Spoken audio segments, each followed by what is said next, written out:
Before we proceed, please note that this video is edited by AI, but all the content is manually researched by our team and it's not AI generated. Here we will share details for Xbox 360 IP address error. We have found that many Xbox 360 users reporting about the IP address error, which is not letting them connect to their Wi-Fi. If you are also having this error, then don't worry, as we will share possible workarounds.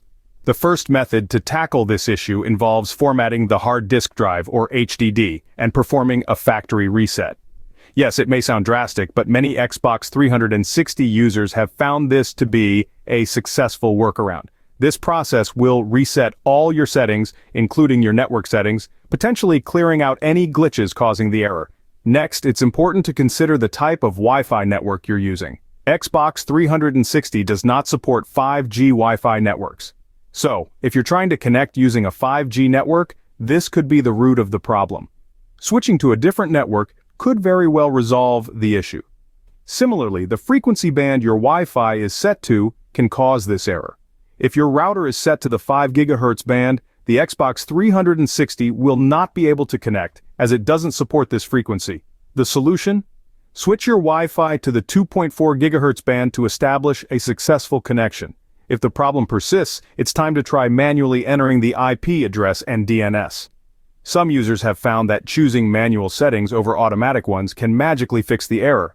Another option to consider is using a mobile hotspot. This provides an internet connection over the 2.4 GHz band, which is compatible with the Xbox 360.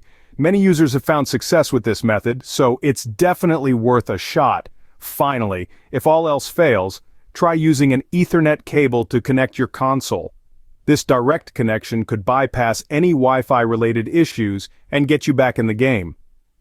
In summary, there are several potential solutions to the Xbox 360 IP address error.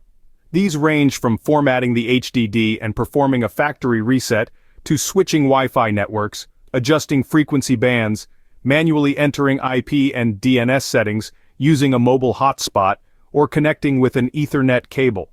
If you like this information, don't forget to subscribe. It will be a great support. And for more tech updates, visit queries.com.